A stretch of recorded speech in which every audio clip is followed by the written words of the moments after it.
toys for him to splash. Look at Daddy Soap Sud's mustache. Funny faces and voices, it makes the baby belly laugh. Dry him off, now you squeaky clean. And watch the water spiral down that drain. Wrap him in a towel so he doesn't get the shivers. Brush his hair, it seems to help it dry quicker. Laid him on mommy and daddy's bed now that he's dry. And put a diaper on him, gave him his pacifier. Superman pajamas so tough. Innocent face full of unconditional love. Daddy picked him up and rocked him slow.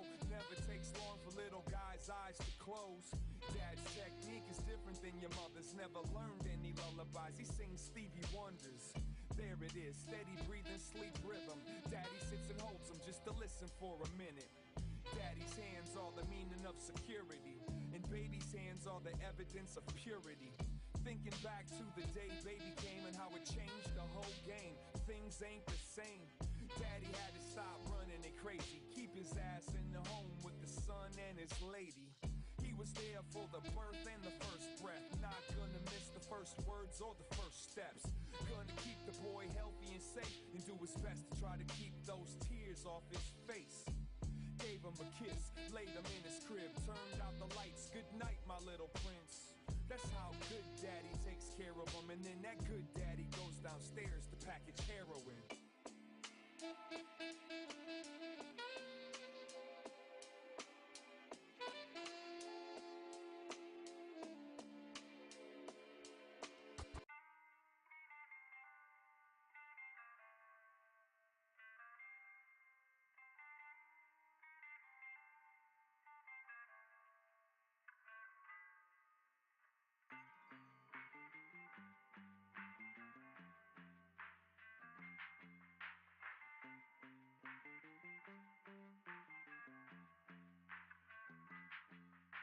I love you, no matter if you love me back, I'm all in, there's no going back. And yesterday was all an act. I know the things we say, sometimes I call the stuff start falling back. I'm calling back the love and all the heart that really wants you back. I love you, no matter if you love me back, I'm all in, there's no going back. And yesterday was all an act. I know the things we say, sometimes I call the stuff start falling back. I'm calling back the love and all the heart that really wants you back.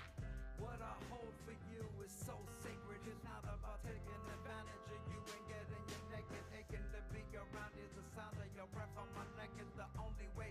Counter effect the doubt and regret.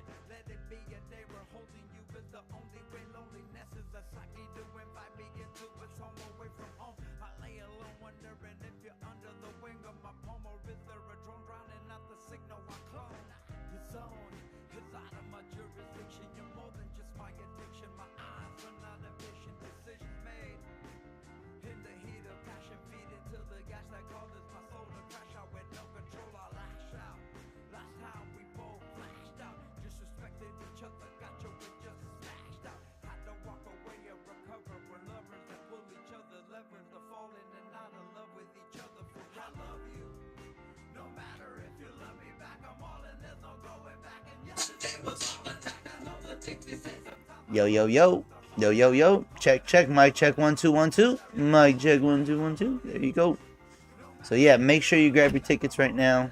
They are on sale. Palm Springs, it's going down.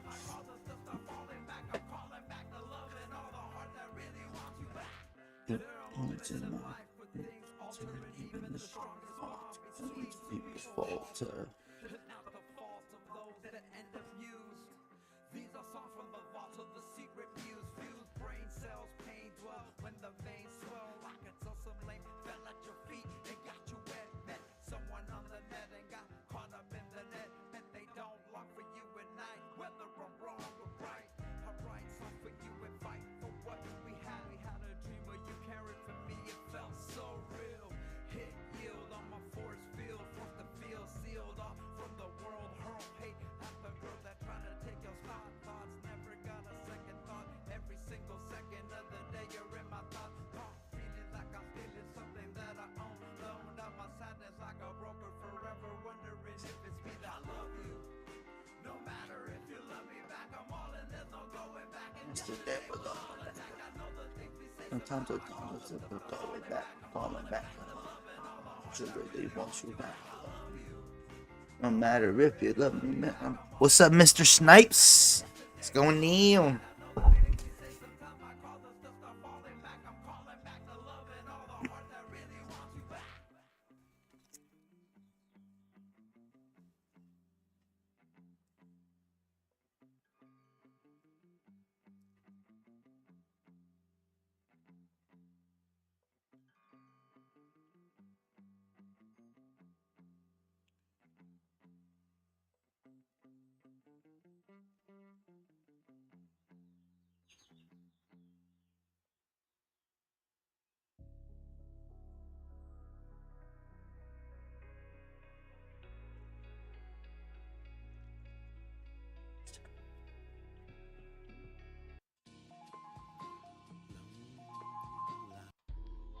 Went to bed at midnight, and then the clock said 1, 2, 3. Go ahead and close your eyelids. And then tell me what you see, 'cause every word that comes through me, it was born in a nightmare.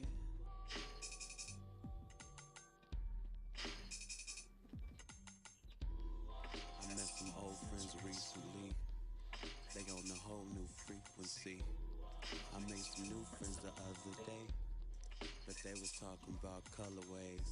You can't rock clothes like Kanye, then go home to frozen entree.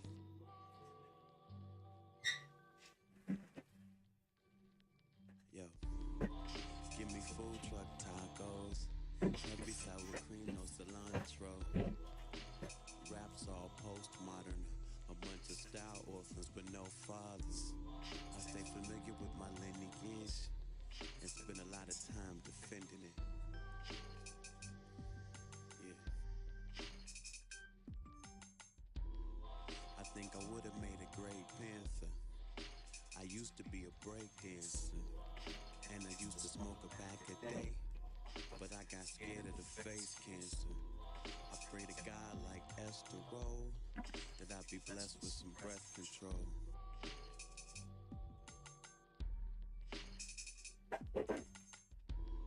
I went to bed at midnight, and then the clock said 1, 2, 3. Go ahead and close your eyelids, and then tell me what you see, 'cause every word that comes through me, it was born in a nightmare. Yo, I want shag on my floor, short carpeting, an old guy singing 4-part harmony. Go to the valley, get a manager who specializes in porn star marketing. I wish Every day was Halloween. I'd be Frylock from the Aqua Teens. Oh. Yo, Why? I don't know why. Maybe to make the time go by.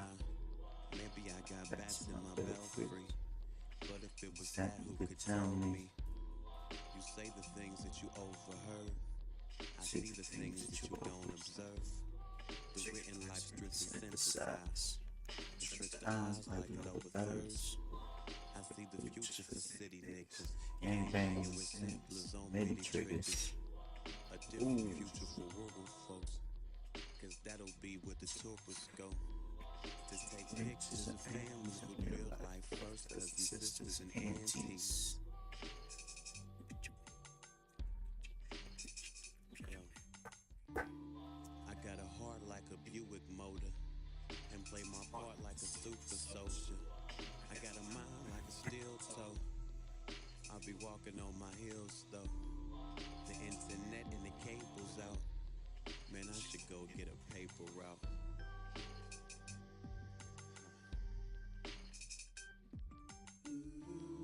I went to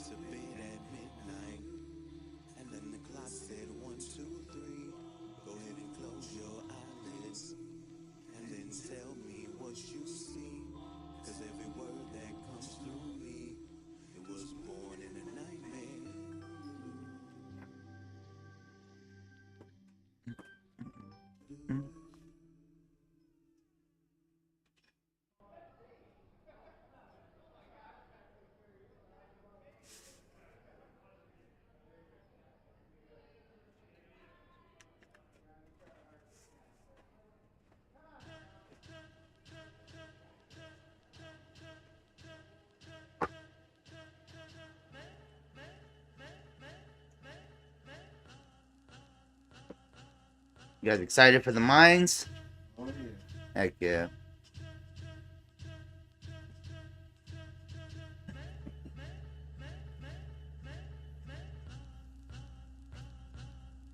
Landed someplace I ain't never been. Hit again, space travel veteran. Never blend like to ask you to come around. Never ending initiation, most times never end. These old school let it man. Never been like to ask if you know the code. It's again just a thing, barely control it. They won't give like they gon' live forever. Politicians on straw man missions, stumble in the town looking all ambitious. They got something on my nose? I feel like we got something on my nose. The wonder bread, he won't pledge allegiances. My saints is dead comedians trying to taste this bread is meaningless. That shit is over my soul.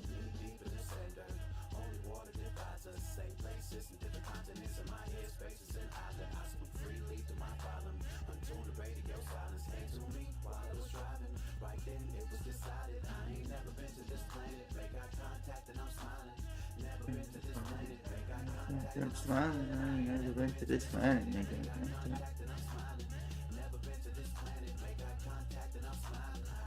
Thinking I'm Batman. Every town is like Gotham. I log into my Twitter page and start bending over like Gollum. This dumb cred is like crack rock and I never seem to hit bottom. My representative smiling at you like what the fuck is a problem? Walk uncharted lands with no squad. Watch my ancestors pick high. They want me to carry their customs. When I know the truth is postmodern, I won't walk like an Egyptian. Don't talk like a big pimpin'. There's in groups and there's out groups, and I believe in making distinctions. I just smile and offer you greetings, hopefully with no pretense. My aim's to honor your physical and leave room for all of your secrets. We should all play a big Scrabble game and make every word a confession. ANXIOUS. Knee deep in the same dirt. Only water divides us. Same places and different continents. In my head, spaces and island. I swim freely through my column. Until the radio silence. Into me while I was trying. It was decided I ain't never been to this planet. Make got contact and I'm smiling. Been to this planet. Make got contact and I'm smiling. Make got contact and I'm smiling. Never been to this planet. Make eye contact and I'm smiling. Eye to eye.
Radio and hell bop on the Bay Bridge faded. Trying to find Smiley's house, dang how we made it. Yo, blunts, broads, and beats, keep it low through the streets. And niggas give them this pounds cause of these dope ass sounds. We run around like ships over these beats I flips. The bass is hitting so hard that you'll see these skips. But check it out, make sure it doesn't happen again. I got my grip on it, so turn it up to volume 10. Volume 10? Word? Like that brother from LA, Lord Radio and Hellbot. Beam streaking through the bay, we all city like the mayor. You see my name, I'm more fresh shit than Creed Taylor. The Jeep for international ladies. Like like a sailor. Like a sailor, I get drunk and bust flows to the beat. Like my man Jay, I feel the agony of defeat. Cause sucker chumps when the test and step like we don't know. We doing shows in San Francisco. That's right, young rider, got a hit for all you riders. Time to bless another track, we getting rid of the whack. Right, we put them in the back with the other tap and Z shit. Beats hit hard, make the trolleys do ollie. Old folks grab the collies and vacate the bay. See a name in Northern Light, there's love in double K. We getting wild for The night, we getting wild for the night. And it all went down on what? Yo, rockin' shows for you and your crew. We rollin' blunts and doing the do. Yeah. We doing shows with a mic check of what? 1, 2. PUTS on a bad foot, coming through. We was drinking, smoking, more drinking. Didn't think about the morning hangover, just didn't want to be sober. Yo, radio, tell me how did you feel? Like I'll never catch a DUI. Hit gas, feel, make a left for Harvey. Yo, Mr. Double K. Hey, what's up? Roll up the windows and spark, done deal. Yo, you didn't have to ask twice. Just park on the top of the hill so we can keep the city like I'm on a 1, 2, and we been unlocked like Alcatraz. Doing San Francisco, show like you were live. CTI 7071, go right. Bring the drums like Harvey makes son. Don't try, better luck next time. Trying to step to the beat, you in the bay. Punk, I guess It hurt about.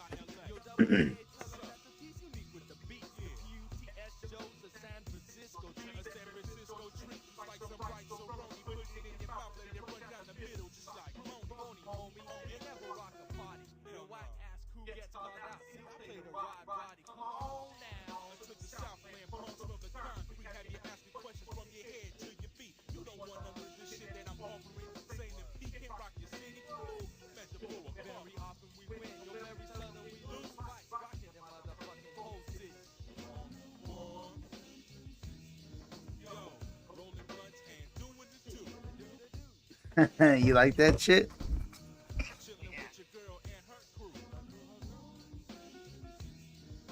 Scaring old people, still doing the do. We're doing the do, brother. Yeah. Making collect calls into another area code. We mode, yeah. We be the B1T. We be the man that steps and I be the double K. And we clowning, downing, pouring it, ounces, vodka, whatever, juice, loose. San Francisco, here we come. We coming back, we gon' have the gun. Much love to the Bay Area.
I've seen fans get They're like relieved. a sense of relief. They're Yeah. like, they think that I sitting here self-snitching. Like, I get it. Do the youth understand that half of the gang unit and the drug unit no more, they don't do work. They're the real DEI people. They don't do any work. You people do the work for them. When you talk about how gangster you are, you talk about how many bodies you have and how many people are dead or how many drugs you've sold.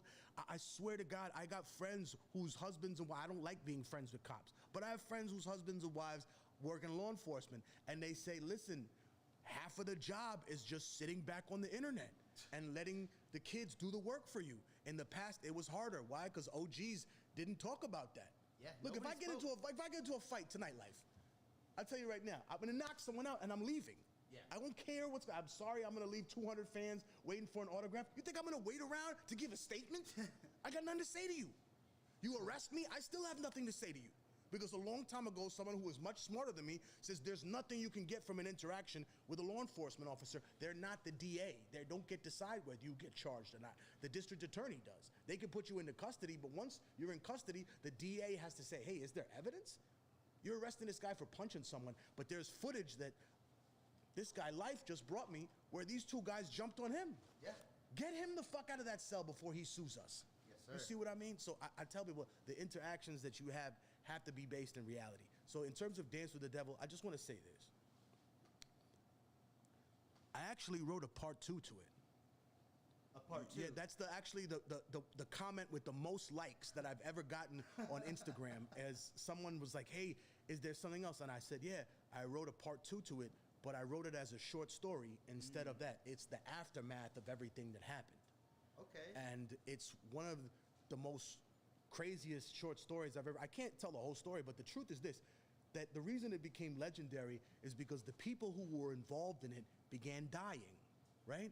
In the song Dance with the Devil? No, I'm saying the people who were involved in the violation and the crime on the roof, Yes. they began to die. And in weird ways too, right? Like a homie killed himself, another motherfucker was shot in the street, caught a stray bullet, right? And so people began to call it the curse of Dance with the Devil. Wow. And I thought that was funny because I'm like, what do you mean? It's not a curse. These motherfuckers were robbing and killing people. They raped a woman on a roof. You don't think that they were living a life that was gonna catch up to them? You think that if you could just do that on a Tuesday and your life is normal on a Saturday? No, if you're living a life of crime and violence, bro, you can't be surprised when you get shot randomly because you've invited that into your house. You've spoken the devil's name, you've opened the door, you've turned the crucifix upside down, you've painted your face and you're chanting in a mirror, and all of a sudden you're surprised when Candyman shows up behind you. You called this on yourself, Holmes. Yes, sir. And I'll tell you the saddest story about all that. You think that revenge comes for you, homie? No, you're mistaken. The sad truth is that one of these guys, right? He knew that motherfuckers were looking for him because he had killed another guy's little brother. And this kid, he wasn't in the gang, right? He wasn't down with any clica or any crew. But I'll tell you a sad truth about a big city, whether it's New York, LA, or any city. Everybody got somebody that loves them. And that person may be a dangerous person. They don't gotta be in a gang, they whatever. So they killed this kid's brother. This kid is 19. He got an older brother that's 30-something who used to be down with all the homies. And his older brother lost it and was like, they killed my little brother. I'm gonna murder this motherfucker. He went after, he started looking for him. He started banging on doors and everything, and he couldn't find him. And so they did something that I shudder to actually discuss in detail, but I'll just put it like this. They killed this man's 8-year-old son because they knew that's the only way they could get him out. And when he came to the funeral, they found him at the funeral. And when he was walking to his car, they walked up on him and he just said, hey, you remember so-and-so? And he said his brother's name. I'm not gonna say the name on here, and the family deserves respect. Yes. He said, yo, you remember so-and-so? And he turned around and the two of them just so much so that when he was on the ground, the dude kept up and he just kept shooting him in the face because he didn't want his mother to have an open casket funeral. They wanted him to sit there with the casket closed like my brother's casket was closed. The ultimate disrespect. And I say to people, listen, dude, there are no happy endings because nothing ends. You know, just try to make the best life for yourself, and remember that life is what you put into it. So if you just put negativity, hatred, and violence, then that's gonna be what you get out of it. And there's no curse. You motherfuckers made your bed and now you're sleeping in it, Holmes, right? You stabbed the motherfucker back in the day. Okay, that's cool. You changed your life, homie. Wonderful. I appreciate that. But now that you're 59 years old and you got a grandson and someone stabs him, maybe you take a look in the mirror and you wonder about your past life, homie, and you wonder if it caught up to you, right? But just remember that things can only affect you if you believe in them. If you don't believe in God, or you don't believe in fate, or you don't believe in anything, then maybe it won't catch up to you. But then the price of that is that you have no faith in nothing. Of course. That song in particular is not my favorite song. It's a hard song to perform, man. I know a lot of people are like, "That Dance of the Devil is my favorite song," this, that, and the other. I heard it when I was first 15 down the street. I was homeless. And my buddy, we were tagging. He was like, "Hey, you heard of Dance of the Devil?" I was like, "Dog, I don't like the devil. Straight up, I don't fuck with that shit. Like, straight up, that's just not my style." And he played that, and then, on YouTube, the next song comes up. You Never Know came in. That is my personal favorite song. Thank you. For millions of different reasons. I've never seen you perform that live. Is there a specific reason why? Well, Dance with the Devil is hard enough to perform live because it's a 6-minute song. You Never Know at full volume is 8 minutes and 10 seconds. Of course. So it's a much harder song to perform. But I'm glad you touched on that. The first time I ever performed that song, it actually, for those of you who know what the song's about, just think about this. The first time that I ever performed that song in person was at a hospital in Brooklyn, at the AIDS clinic in the hospital, with bleachers and bleachers of hundreds of patients. And most of them had HIV, and their families were there for a music thing to cheer people up. And I spit that song. Of all songs? Of all songs. Did you know that that's what it was for, and is that the reason why you did that song? Yeah. Okay. And so it was the one time no time in my life have I ever performed new music and people just go absolutely apeshit. They got to get used to it. Take the song that gets them the most rowdy, like Peruvian Coke or Point and Overturn. When I first started rapping that stuff, the crowd wasn't like, "Oh, that's my favorite shit." The whole crowd people would be like, dun, dun, dun, dun. "Oh, he's rapping about drugs. Oh, this is dope. Okay." And then the drugs go to another, "Oh, and the police," and cool. That's the Scarface Right. So no, allegedly. So then they come back and all this other shit. So the bottom line is that just in the course of putting that music together and You Never Know, that's how I met a lot of people that believed in me in my career. I met a young woman named Deborah Pointer, and she had worked for Def Jam. And she's like, I want to help you press up your music. And I said, "All my music's done. I need like a loan so I can just press up some music." And this black lady gave me $800. And I said, "Yo, I promise you, I give you my word, out of the first CDs I make, I'll give you back your money." And dude, it felt so proud to hand that lady back $800 in tens. Like, I was like, "Hey, I made this money. I'm here. I'm a man of my word." But another person that helped me out was actually, rest in peace to Umi. It was Mos Def's mom. Wow. She bought one of the first volume ones that I had, and she said, "Is this song on the record?" And I said, "No, I wrote that myself. This is just volume 1. And she's like, "Give me that album." And I was going to give it to her, and she gave me money. And she's like, "No, I have to pay you for this. You're a very talented young man, and I think you broke some hearts in there, but a lot of people love what you were saying, and I think that type of music that you make is sometimes more impactful than the gunshots and the wild stuff, the introspective stuff. That's what people listen to. You know why? Because nobody's in a club 24 hours a day. No. And when I heard that, I was like, wow, the elders got a lot of wisdom. So rest in peace to Umi. Most Def's mom? Yeah, Hey, rest in peace. Heck yeah.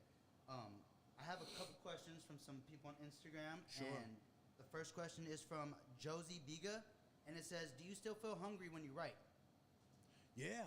I was writing music the other day. My friend DJ Static and other people basically grabbed me and put me in a room and convinced me that I had to come back. And we're like, "Listen, dude, you got to come back. You're sitting on like 12 songs that you wrote. Let me hear some of this stuff." So I just started rapping this shit to him, and they went nuts. They were like, and this isn't on the middle passage. I was like, no, not yet. And so I just started reworking things. But I think, look, no one has this exact same writing process for most of their life, right? So I think that for me, my writing process used to be waking up early as shit. Why? Because the CO turned the lights on at 4:30 in the morning, so I was awake. I have nothing else to do but contemplate life and write. Why am I imaginary? Why is my imagination so strong? Well, because I don't have no friends in my cell, so I have to invent them. You know what I mean? Like, what the fuck? I gotta make it happen, right? At the same time, I think that through this process of writing, a person is able to explore a universe that they create, and that's why I tell young people that writing is so important, because you become the creator of a universe. You become, in a sense, a god. You can make your universe with no gravity when you write it down, right? You can make it the reversal. In your universe, Jesus never sacrificed himself for the people, and the devil rules the world and lies to individual, right? In your world, there's the earth is one of 10 earths, and they all hate each other, and they've been at war for 1,000 years. In your world, those aren't aliens. Those are human beings that left our planet thousands of years, and they came back to see how fucked up you guys are. Like, look how fucked up they are. Oh, they're still fighting over colors. All that gang shit's for dumb motherfuckers. Right? Maybe it's a funny thing. Maybe it's a sad thing, right? Maybe we get to another planet and everybody's a human-sized chicken. And now we're scared to bring them back here because they're going to be like, oh, my God, your planet just eats people that look like us all day, right? What the fuck kind of sick? Just remember, when you create, you become the god of your own world. And that prevents you from being humble. That's right? amazing. And that's why you have to humble yourself in order to get these ideas. So just remember that. It's a balance. Hell yeah. Who are some producers you would like to work with, whether it be from DJ Premier to Exile out here in California, to Ascend Beats, who lives here in IE, to anybody? Like, who is that you wanted to be in the studio with and make some records with? I'll put it like this. There are lots of people I could name, but instead of saying that, I'll say that sometimes some of the best beats that I found are with just random guys, random producers that maybe they live in Bakersfield, maybe they live in Santa Ana, maybe they live in Wisconsin, but they make good music. Just remember this, if you get something from a producer, that doesn't mean it has to stay in that exact same shape. Like, I'm very hands-on. So if someone gives me a beat and I don't like the snare, I want the snare changed. I want 3 different drums on top of the snare. I want a different bass line, which means I'm not just the artist. I've now become the producer, because most rappers go in there and just put their vocals and leave and let someone else mix it down. I'm not doing that. I'm the producer. I bring the sample to the producer sometimes. I'll say, hey man, I love this thing. Can you make this into a beat? Oh yeah, not that. This, that, this. Okay, can I organize it? No, I don't like that. Take that out. Put this in. As a matter of fact, this is the melody I want. We don't want to sample them. So Yo, what's up, Smoking Indo? What's cracking, big dog? I didn't see you right now. What's up, big dog? What's cracking in? Same old shit, different day. We live on the TikTok, talking to the homegirl about her stupid ass problems. But, we live. You don't owe that motherfucker a Yeah. damn thing. It's called an interpolation, right? So instead of having to go... Now listen, you're going to have to deal with some musicologists if you end up in court. But just remember that the difference is this. There's nothing preventing you from doing that. When there are samples, someone can file cease and desist and say, oh, all of a sudden, I don't want you to even use that. That has no bearing on what I want. So I think it's weird because, music is the only place where that happens. I give an example. In film, that doesn't matter. I don't need your fucking permission. This song completes my vision. And I'll give you an example for people that are doubting me out there. I have a song called Rich Man's World, which sampled ABBA, which is a very hard sample to clear. Them Swedish motherfuckers ain't gonna clear shit. However, it was in a movie called The King that was nominated for a Grammy. And Eugene Jarecki put it in the film, and he said, this completes my artistic vision of what I'm doing, and it's about the harms of capitalism and how it caused Elvis to become a drug addict and all these other things. What are you gonna do about that? And there was nothing anyone could do about it. So I'm just showing you people how unbalanced it is when it comes to music as opposed to everything else. And sampling is probably one of the things that get artists frustrated the most, because I've heard a lot of artists like, man, I had this dope record, but they won't clear the sample, or so on and so forth. Right. And talking about film, another fan actually asked, he said, from Diego Sean, he said, would you give the rights to a production company to make a movie of for the song Dance with the Devil? It's funny you asked that. I've been asked that multiple times. I've had a TV series approach me to do that. And my response has simply been, no thank you. If I'm gonna have that there, I would like to be the writer. You would like to be the producer and the writer? Listen, no. I'm not the lady from the Eddie Murphy shit. I want to be the writer and the producer. Okay, No. But I want a hand in seeing it come to fruition the way it is. Like, if you're a writer, basically they want to use you like a sperm donor. Then they want to modify your fetus in the womb so it's born the way they want it to be born. But writing to me I've had very difficult experiences with it, because I did some writing for major streaming services, and they and chopped it to pieces and created. Yeah, no, I'm just, rocking shows, doing a thing, trying to get some stuff going, trying to get some motion out here. If I create Motion, as they say no for one the can young take it ones. apart. I've never been commissioned work, right? Someone doesn't say, like the way a painter would be like, can you draw a picture of my mom? Sure. That's what I'm getting paid for as a painter. No one's ever said, hey, can you make a song about this and I'll pay you? No, motherfucker. But then when they asked me to write something about it, I realized, oh, you people want me to write about characters you've already created, so you own the rights to them. So therefore, if I create a storyline, you can then take advantage of that. And then they'll sue you. It's like the lady that Right, created but then, the Matrix. but Have you instead heard they about that? right. But then instead they just want to pay you off. So that has been my experience. But also, I've met a lot of really interesting, intelligent people that have said, no, Technique, you're not just a great rapper, you're a great writer.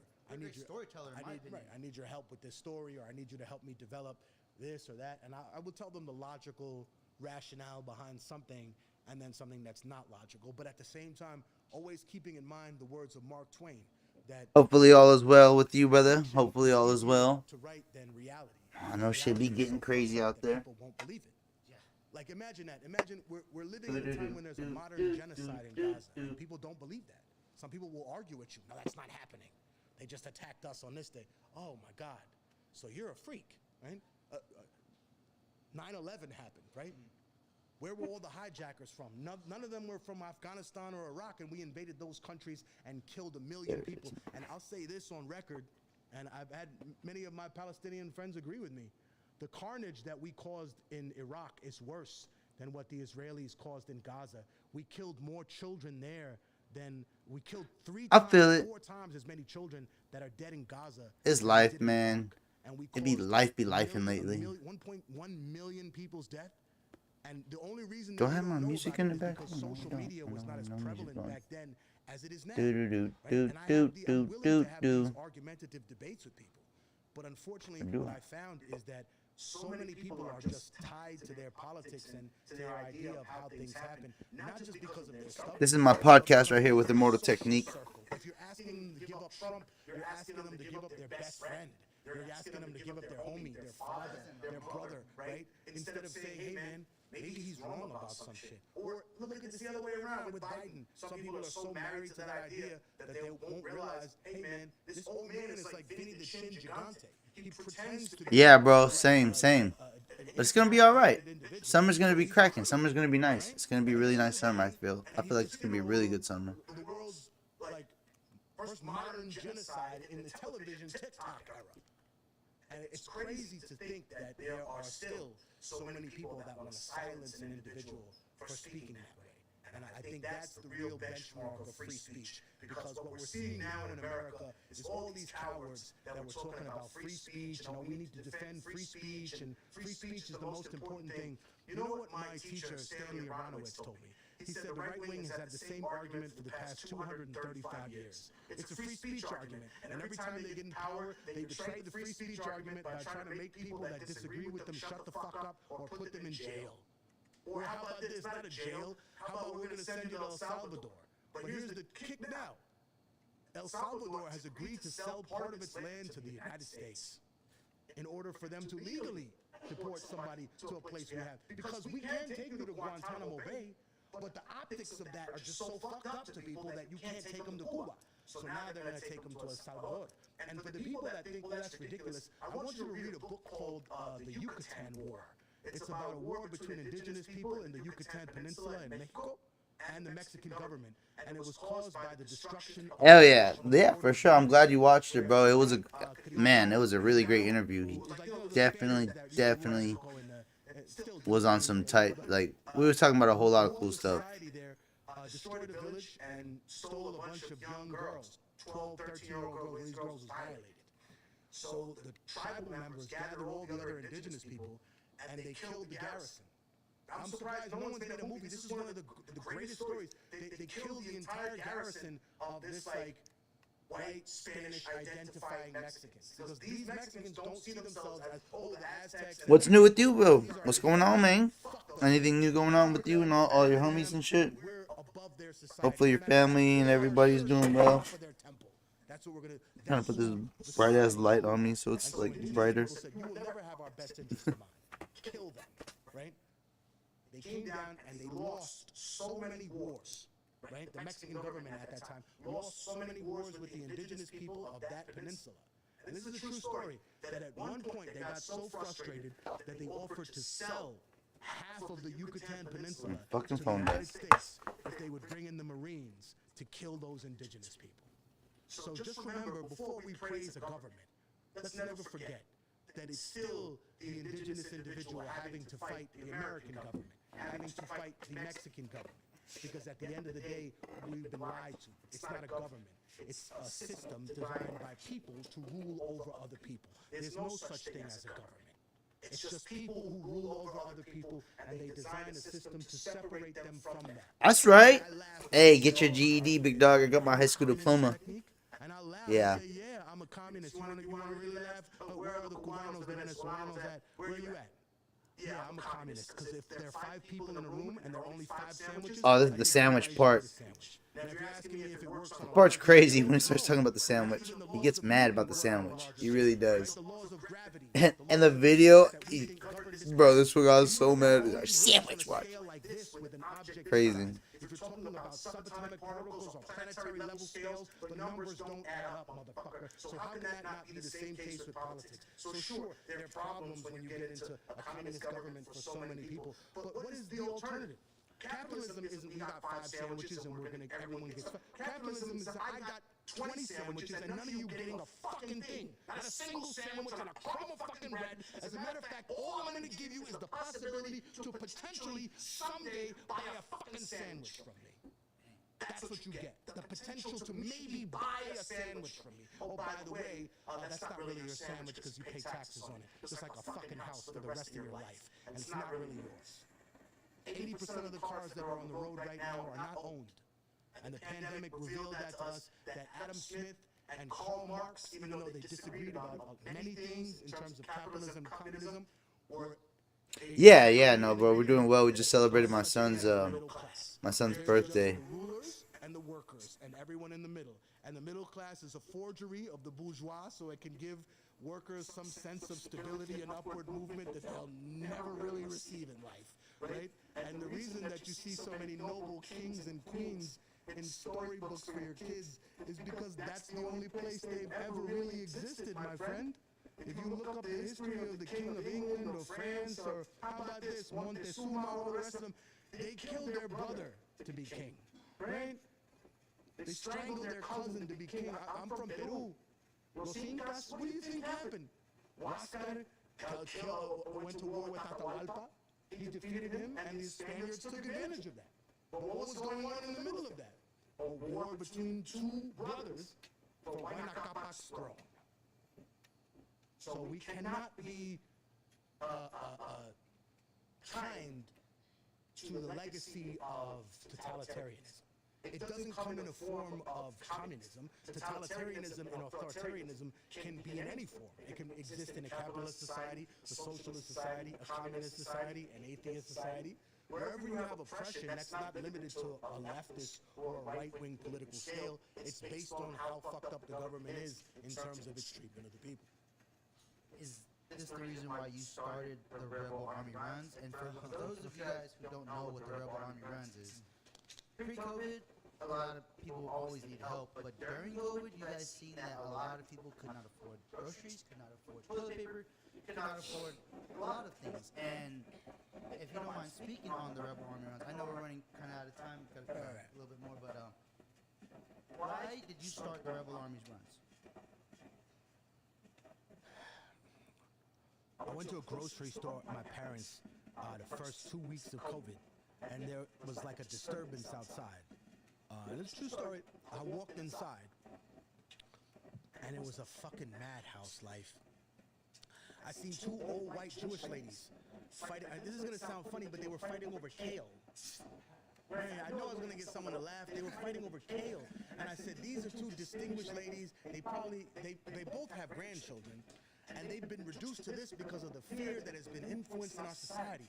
And I came in, and I was like, "Ladies, come on." They didn't listen to me. Mind your fucking business. Listen, I know better than to fight with two old Jewish ladies. And listen, man, Baruch Hashem, have a nice day, mama. I kept it moving. I get to the spot where there's a big group of toilet papers. They're all ripped up, but there's one left. So I come up there, and I swear a homie tries to roll up on me with a box cutter. Hey, that's my toilet paper. So let's just say that I took a step back. And I said, you really gonna do this over a fucking piece of toilet paper, bro? And he's like, no. And I took a piece of toilet paper out this shit, and I threw it at him. And I said, your life gotta be worth more than that, homie, right? It gotta be. If your life is not worth more than that, you know how fucked up your life gotta be? There's nothing I can do for you. Right? You can have the whole roll for free, and your life is still fucked up. So I realized my parents and elderly people can't go shopping in this, right? A nigga was wearing a scuba mask and scuba mask with the thing, and he punched a hole in the Gatorade display and just took them out. And I said, all right, man, you know what? What about the elders? Like, how the fuck are they supposed to deal with this? So I told my parents to stay in the car, and I got what we needed, and I got out. And basically, at the time, I thought to myself, there's like food programs, I'm sure the elders are being taken care of. And then someone told me that the Grant houses down the block from me, where de Blasio was the mayor, a Democrat by the way, canceled the food program. Now I don't know if that's true or the food program was moved, but all I know is that it wasn't there. Abracadabra, David Blaine, David Copperfield, whoever the fuck it is, made that shit disappear. So I said, hey, let me find a connect. I had a lot of help from a lot of people, so it wasn't just me. Get these raw goods so that we can give people stuff. But the one catch was that we can't give hot food because we need a certain license for that. But you can give non-perishables just as a 501c3. So that was fine. My grandmother used to go to churches when we're kind of like on the, coming up. And we used to get the applesauces. We used to get the fruit cocktail. Now, I love applesauce and fruit cocktail. We get bread, stuff like that. We give them, besides just the like 10-day food pack, they also get feminine products for the women. The other thing, like, listen, fellas, don't be ignorant. A woman's period isn't 7 days exactly. All the women just giggled inside, like, yeah, motherfucker, tell them. Sometimes it's longer. And when a woman gets older, sometimes they just pee when they laugh, bro. You done had like 6 kids. What the fuck? You think your abuela doesn't pee when she laughs, motherfucker? Yo, ask your abuelita, homie. You're so fucking tough, right? Be like, abuelita, you had 7 kids. Do you ever pee when you laugh? She'll be like, hijo, cabal. No mames, güey. And then she's peeing right there. So we make sure the ladies are taken care of. In our community, in the Black and Latino community specifically, I know that a lot of young people work, and sometimes the OGs gotta take care of the kids. So we give diapers too. And we just make sure that we can help people as much. So what I think was also a big factor, and I'm not trying to stomp on anybody's feelings or anything, but I got tired of seeing people online talking shit and just coming up with a bunch of shit that didn't make sense. Like, if you take the vaccine, there's a microchip. Hey, bro, They don't need to track you with the chip. They got you already. They don't need to brainwash you. They made you kill children in Iraq and Afghanistan. I went to Afghanistan in 2009 for those people that are confused. And I saw United States Marines, people who wear the insignia of the United States and have fought hard either on Paris Island to get that degree of accomplishment. I saw these brave men and women guarding poppy fields for warlords so that they wouldn't shoot at us when we drove our Humvees by them. Is that American exceptionalism? Is protecting heroin plants that are going to later kill our kids and then blaming it on Mexicans on the border? Is that American exceptionalism? There's no sense of there's no sense of self-awareness among an oppressor. Just remember that. You know, they've been accustomed to privilege their whole life that equality feels like oppression to these people. Standing in the same line as you makes them a slave in their eyes, right? Having the same rights as you makes them nothing because you have no rights. You have the rights that they allow you to have. And that's unfortunately why the music I've made is so popular. Sir, my last two questions before we give the crowd a chance to ask a couple questions is, how did you and Chino Excel come to become friends? And you're more than welcome to skip any of these questions out of respect. But I was a personal friend of Chino Excel, and he's an amazing person, and I just wanted to ask that, and I totally understand if it's a question that we need to ask. I'll answer it really quickly.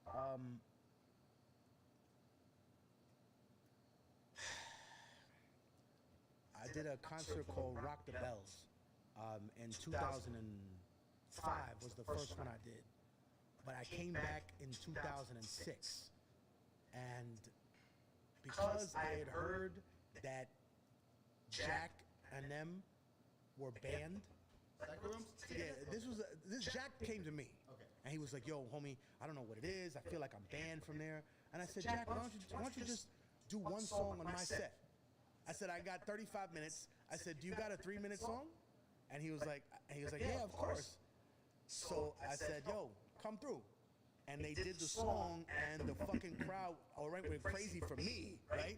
But when I brought out Psycho Realm, they were like, oh, these two know each other? I was like, motherfucker, I'm there all the time, bro. I know these people in real life. And I got a phone call from somebody, and they were like, yo, one of the homies wants to talk to you. I think it was 2005, sorry.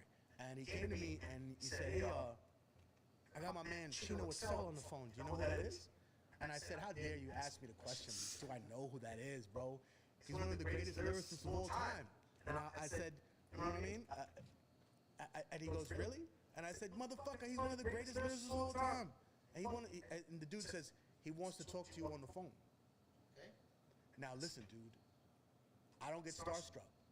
And I'm not about to tell you how I got starstruck right now. I answered the phone like a regular fucking dude. Like, what up, nigga? Who's this? He's like, oh, this is Chino. I said, oh, what's up, man? What's going on? And he goes, yo, my homie so-and-so told me about you, and I like what you're doing. I heard your records. And I said, dude, I'll tell you a funny story. I said, when I was locked up, and they moved me to a more, like, secure facility. I jumped around to different spots. I said, one day, I was sitting there, and I got a bunch of sources. They were just old sources in the jail library. And I carved out 2 quotables. One of them was from Hun, Dead in the Middle of Little Italy, and the other one was from Chino Excel, No Complex, right?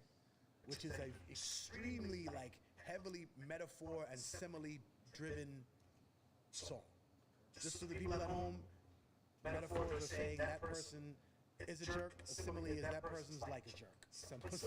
Simple differentiation, but a lot of people don't pick on that up. But Chino was a master of not just that, but he also did double entendres. He manipulated the English language in a way that I'd like to, right? Because in other languages, you can't do that. If, for example, if you rap in Spanish and you purposefully mispronounce the word to make it rhyme, people think you're a no sabo, right? But if you have to rap Buenos Dias and make it Buenos Dios, they'll think you don't know how to say Buenos Dias. They'll think, oh, this person's an idiot. But in English, you can mispronounce anything, and people will say, "Oh, of course. What the fuck is the he knows the word? We know what you really fucking mean."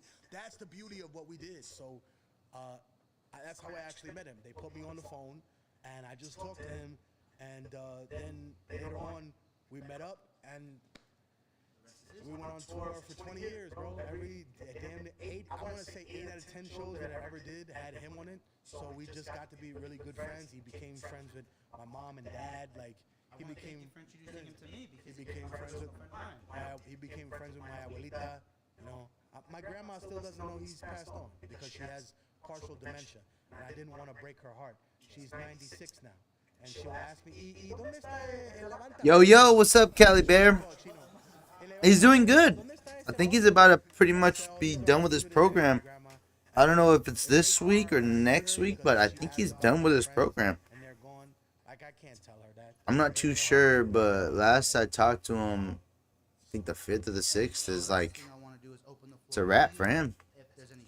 And he's good, and then I think they're going to put him in a probation home or something like that, but yeah, man, he's definitely doing some good stuff. You'd like to say? It's more important to me. It's less important to me that you believe everything I say, and it's more important to me that you question everything that you're told. That's what I would say. Perfect. And then I'll take 5 questions from the crowd. Go for it. Come up here. Come up here. Yeah, come up here. Come on. Just no, give them a mic, because some people don't want to do it. They don't want to do that.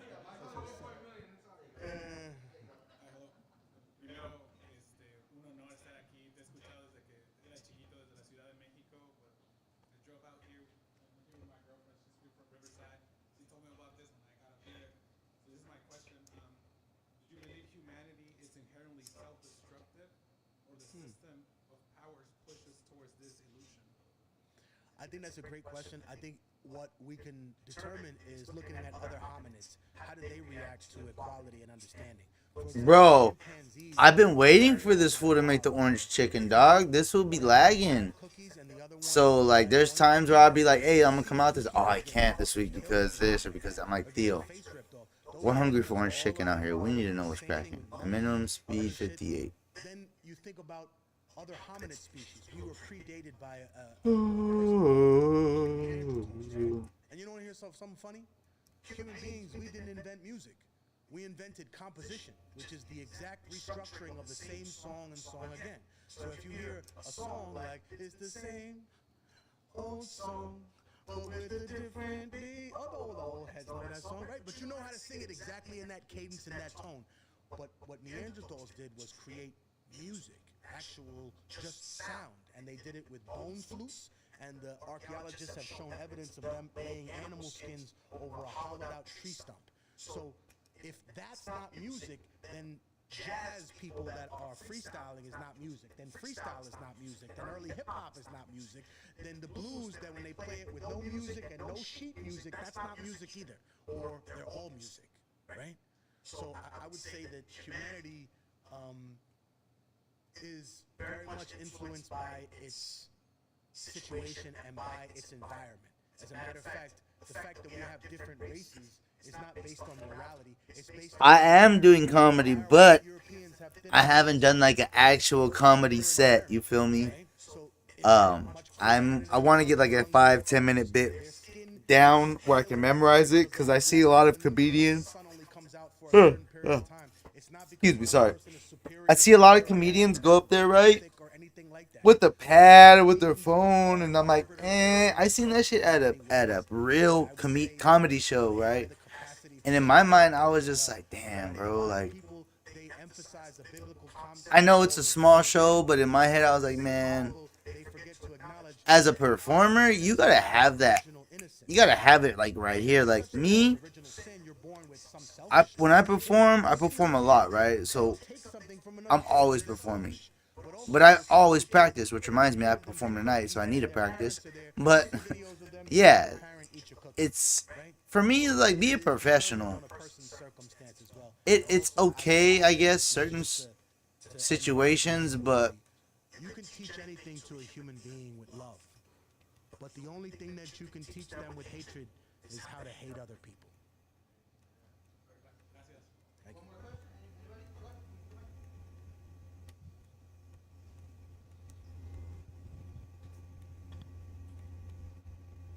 But it's a good thing that that he's busy and doing what he needs to do. Yeah, I for sure got my DJ equipment. I'm gonna be doing a house set pretty soon because my homie has this little monthly. So that hey, let me come do a house set. I want to do like an EDM. I like a lot of electronic music, and I think there's a lot of unheard It's electronic music that right. could probably. Featuring Diabolic. Yes. remember how you introduced them. Right. Right. And I just wanted to ask about those the beats and then hearing Diabolic as well.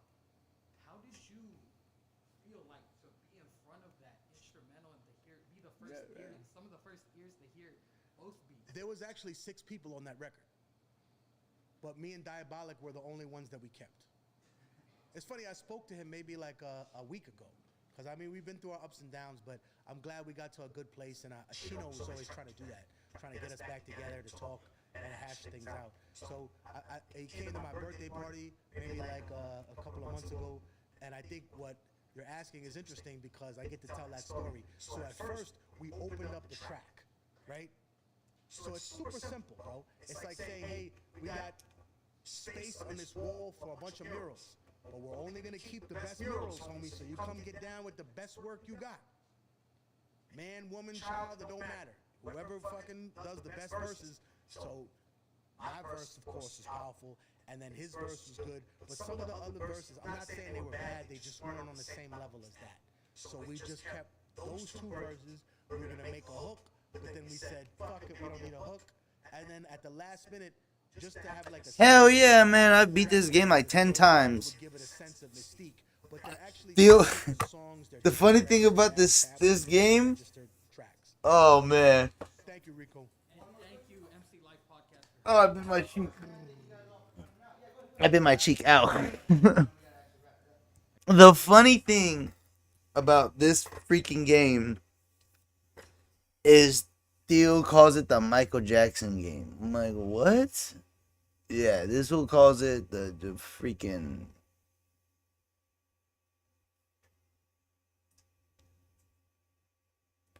He calls it the Michael Jackson game, bro. I don't know why, but that's just what he calls it. He's like, oh, you playing this? So you playing your Michael Jackson game? Was it Wonderland or Neverland? I think it's because he seen me one time making a freaking circus on this. And this one was clowning me. I was so pissed. I ain't gonna lie. I kind of was like, man, forget you, Theo. So I don't play this game in front of Theo no more because he's a freaking clown.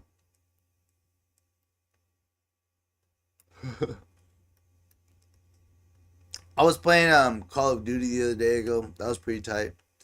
I like Call of Duty. Every now and then, not always. Like it gets boring after like an hour. Which reminds me,